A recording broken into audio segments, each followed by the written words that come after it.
먼저 발소리가 불규칙하게 들려올 거야.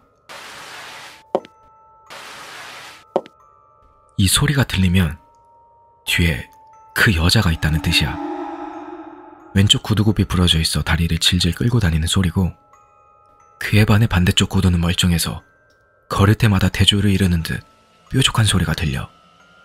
그리고 그 여자는 도와주세요 라고 속삭인다고 하는데, 이 목소리가 고통스러운 애원처럼 들린다고 해.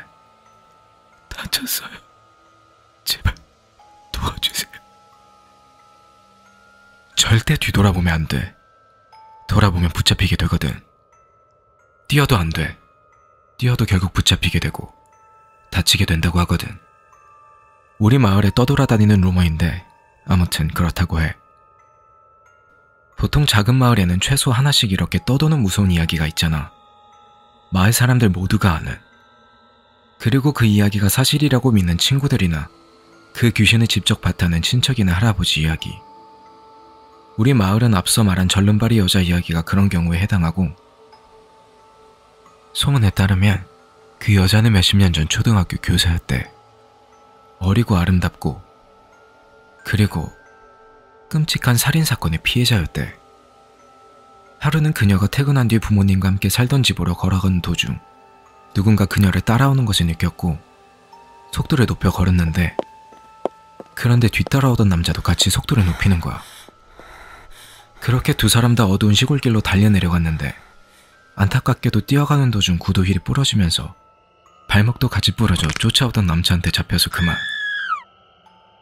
상당히 고통스럽게 살해당했다고 하는데, 온몸에 칼로 난도질되어 있었고, 그녀가 죽어가자 살인마는 그녀를 차도 옆에 피 흘려 죽게 버리고 갔대. 그렇게 그녀는 다음날 아침까지 발견되지 않았고, 범인은 결국 잡혔다는 말도 있고, 다른 사람들 말로는 범인이 아직까지도 안 잡혀서 그 여자가 귀신이 돼서 범인이 잡힐 때까지 그곳을 걸어다닌다는 말도 있어. 사실 나는 항상 이 이야기에 의구심을 품었다. 그 귀신이 출몰한다는 것을 좀 과장해서 100번쯤은 아무 일도 없이 지나쳤기 때문이다. 만약 그 귀신이 실제로 존재했다면 내가 이미 봤었겠지. 내 친구 스테피의 친구의 친구가 절름발이 귀신을 봤다고 학교 점심시간에 이야기를 꺼냈을 때에도 말이다. 진짜라니까? 이틀 전쯤에 고속도로에서 진짜 그녀를 봤다고. 스테피는 우리의 샌드위치를 먹으며 자신의 말이 맞다고 고집을 부렸다. 아니, 만약 그 친구가 실제로 그 귀신을 봤다면 도대체 어떻게 살아있는 건데? 뒤돌아보면 안 된다며. 그 친구한테 들은 거야. 무슨 말인지 알지? 암튼 나는 누나를 굴리며 대답 없이 어깨를 으쓱거렸다. 어떻게 도망친 건데 그럼? 당연히 그 말을 했지. 그 말? 아, 그 여자가 죽기 전 마지막으로 내뱉은 말. 그 말이 절름발이 여자가 마지막으로 내뱉은 말이라는 걸 어떻게 우리가 전부 인식하고 있는지 신기했다. 실제로 그 말을 들은 사람을 한 번도 본 적이 없었기 때문이다. 야, 그거 알아? 사실 이건 나도 들은 얘긴데, 실제로 진범이 안 잡혀서 그 진범이 그 마지막 말을 다른 사람들에게 퍼뜨린 거래. 그래서 우리는 생존하기 위해서 그 주문을 알고 있는 거고. 이 말을 듣자 스테피는 인상을 찌푸렸다. 스테피는 평소 소름 끼치는 것들이나 폴터가이스트 같은 자연현상에 관심이 많았고, 도시괴담이나 특히 절름발이 귀신을 조사하는 것에 많은 시간을 썼기 때문이다. 야, 크리스, 이건 주문이나 초자현상 같은 게 아니고 이 말을 해서 그 귀신이 엄마를 떠오르게 만들어 주위를 딴 곳으로 돌리고 그 사이에 도망갈 수 있게 되는 거라고. 그래, 너 말이 맞지. 이 대화가 끝나기를 바라며 그녀의 말에 수긍했다. 귀신이 실제로 존재하는 건지 관심도 없었고 언쟁을 벌이고 싶지도 않았기 때문이다. 15살에 이런 말도 안 되는 일로 싸우는 것은 어리석다고 느꼈다. 하지만 스테피는 쉽게 끝낼 생각이 없었다. 경찰이 잘못된 사람을 잡아넣는 바람에 귀신이 아직도 돌아다니는 거고, 진범을 못 잡은 거에 화나 있는 거라고. 모두가 그 사실을 알고 있는데 책임져야 할 사람이 있으니까 잡힌 사람이 진범이든 아니든 아무도 신경을 안 쓰는 거라고. 조금이라도 피해자가 불쌍하다고 생각하지 않는 거야. 지금까지도 누군가 진범을 잡아주기를 기다리고 있는데도 아, 그러니까 내 말은 그거 알아? 절름발이 귀신은 자신의 존재를 믿지 않는 사람들 뒤만 쫓아다닌대. 순간 내가 동의하지 않을 무언가를 스테피가 생각하고 있다는 것을 느꼈고 스테피의 발언에 불안감을 느꼈다. 이에 나는 고개를 가로저었다. 안 돼. 너가 지금 생각하는 거 그거 아니야. 귀신이 출몰하는 곳에 같이 한번 가보자. 아, 안 된다고. 바보 같은 짓 하지 말자. 100번 넘게 가봤는데 아무 일 없었다며. 한 번 더 가보는 게 무슨 큰일이라고. 그러니까 아무 일도 안 벌어졌는데 또 가서 뭐하게. 밤에 가본 적 있어? 스테피가 씩 웃으며 말했다. 아니, 밤에 가면 뭐가 다른데. 그 귀신은 밤에만 나타나거든. 낮에는 안 보여. 아, 바보 같은 짓이라고. 그럼 우리 오늘 밤에 가는 거다. 그곳에 가는 것에 대해 말할 때마다 나는 겁쟁이가 되는 꼴이 되었고 스테피는 나를 겁쟁이라고 놀려댔다. 남은 점심시간과 과학시간 내내 나를 겁쟁이라고 놀려댔고 쉬는 시간대마다 겁쟁이라고 적힌 쪽지를 나에게 건네주었다. 마지막 수업벨이 울릴 때까지 가자고 계속 조르는 탓에 나는 결국 질려버리고 말았다. 아, 그 귀신이 진짜 거기 살아있다고 믿어서 가는 거 아니고 너가 이제 좀 그만했으면 해서 가는 거다. 해는 오후 5시가 좀 넘어서 떨어지기 시작했고 저녁 7시쯤 자전거를 타고 이웃집 앞에서 만났다. 내 부모님은 내가 스테피 집에서, 스테피 부모님은 스테피가 내 집에서 학교 프로젝트를 하는 줄 아셨고 우리에게는 절름발이 귀신이 출몰하는 농장을 찍고 다시 집으로 돌아오는 시간까지 포함해서 총 2시간이 주어졌다. 2시간이 넘어가면 부모님께서 확인 전화를 하실 수도 있을 테니까. 우리는 자전거 페달을 미친 듯이 밟았고 어느샌가 주위는 어둠으로 가득했다. 달빛만이 우리 앞길을 비춰주고 있을 뿐이었다. 마을을 가로질러 가자 곤충들의 소리가 들리기 시작했고 별들이 더 밝은 그리고 인적이 드문 도시 외곽으로 들어섰다. 그러자 먼 곳까지 펼쳐진 탁 트인 낡은 도로가 나왔고 드문드문 곳간이나 농장이 보였다. 그것들을 제외하면 스테피와 나 자전거 그리고 어둠뿐이었다. 고개 들어봐. 스테피가 뒤에서 말했다. 저기 선 보이지?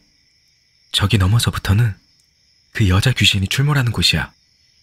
우리는 그 선 근처까지 빠르게 달려갔고 서로의 눈빛을 주고받았다.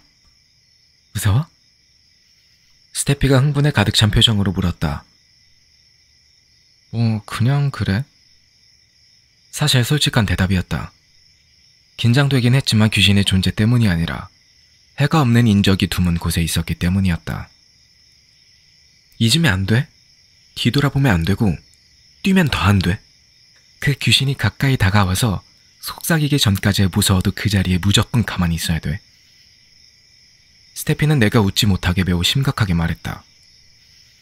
말도 안 되는 일이라고 내 자신을 진정시키려고 했지만 별 효과는 없었다. 준비됐어? 그래, 빨리 끝내버리자. 우리는 선이 있는 곳 직전까지 걸어갔고 선 바로 앞에서 멈췄다. 스테피는 내 손을 꽉 쥐었고 자신을 진정시키려는 듯 깊고 떨리는 한숨을 내쉬었다. 스테피가 긴장하자 나도 모르게 조금씩 무서워지기 시작했고 나의 심장은 조금씩 빨리 뛰기 시작했지만 두려움을 떨쳐버리고자 어깨를 활짝 펴고 턱을 당기고 앞을 향해 걸어나갔다. 우리는 앞쪽만을 바라보며 걸으려고 집중했고 스테피는 계속해서 떨리는 목소리로 다른 곳을 보게 되면 위험해질 수도 있다고 상기시켜 주었다.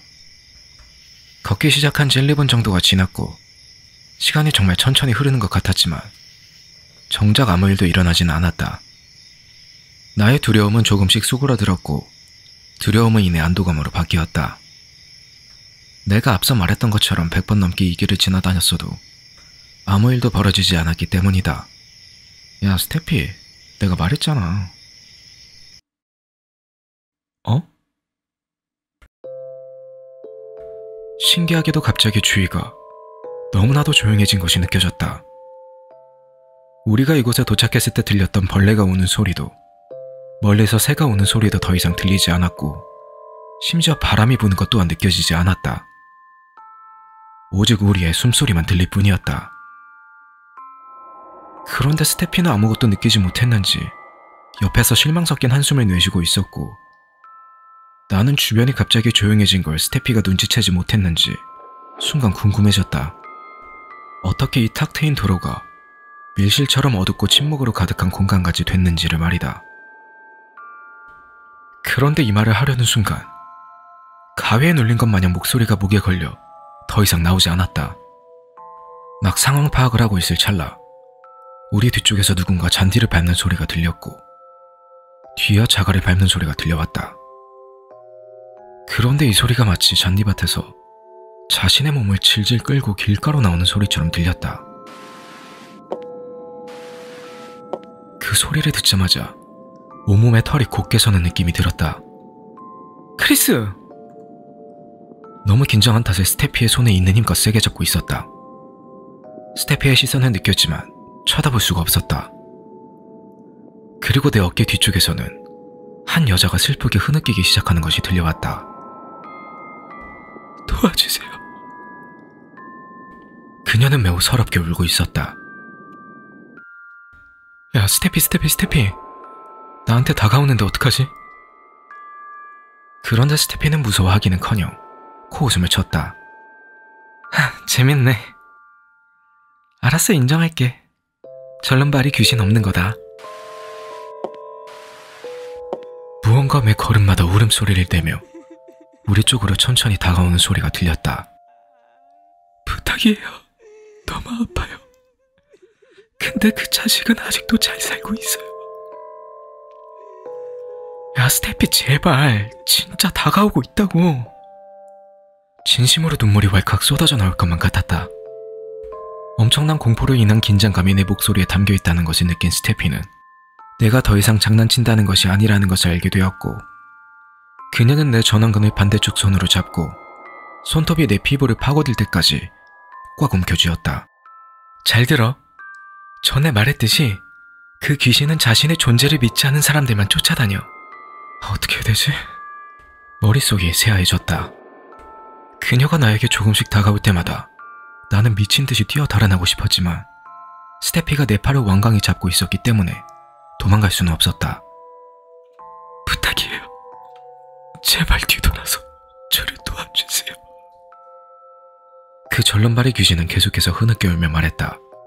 침착하고 그 여자가 바로 뒤까지 다가왔을 때 그 말을 해.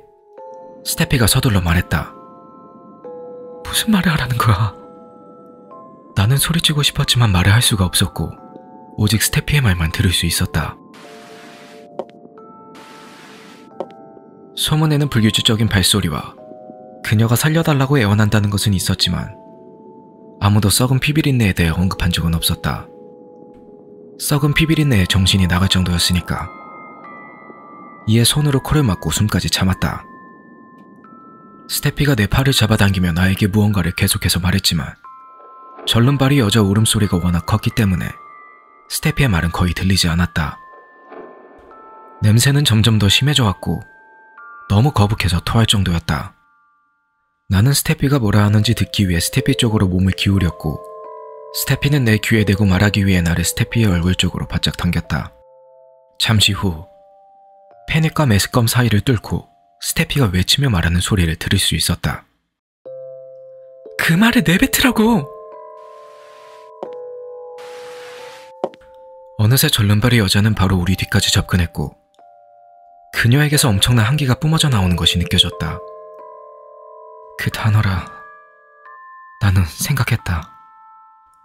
살기 위해서는 그 단어를 꼭 말해야만 했다. 순간 나는 원한에 사로잡혀 있는 절름발의 귀신과 그녀의 엄마가 떠올랐다. 그녀의 엄마. 그 단어는 절름발의 귀신으로 하여금 그녀의 엄마를 떠오르게 한다고 들었다. 그리고 절름발의 여자가 내뱉은 마지막 말. 제발 살려주세요. 엄마가 집에서 나를 기다리고 있어요. 이 말을 내뱉은 순간 내게로 다가오던 걸음소리는 멈췄고 대신에 서럽게 우는 소리가 들려왔다. 잠시 후 근처 어디선가 개 울음소리가 들려왔고 곤충들의 울음소리 또한 들려왔다. 바람도 불어오기 시작했고 모든 것이 평소처럼 되돌아왔다. 하지만 절름발이 여자는 계속해서 서러운 울음을 내고 있었고, 내 다리가 움직인다는 것을 알아차린 나는 스테피와 서둘러 자전거가 있는 곳으로 정신없이 뛰어갔다. 나는 오로지 땅만 쳐다보며 뛰었고 단 한 번도 위를 쳐다보지 않았다. 내가 뛰어가면서 흙이 본 것은 찢어져 있는 스타킹과 굽이 부러져 있는 구두였다. 우리는 그 먼 거리를 단 한 번도 멈추지 않고 나의 집 근처 잔디밭까지 미친 듯이 달려갔고, 그곳에 도착한 나는 부시로 쏜살같이 달려가 그곳에 미친 듯이 토르해댔다. 스테피는 그날 아무것도 듣지도 보지도 못했다고 한다. 하지만 나에게 일어났던 모든 일들을 믿는다.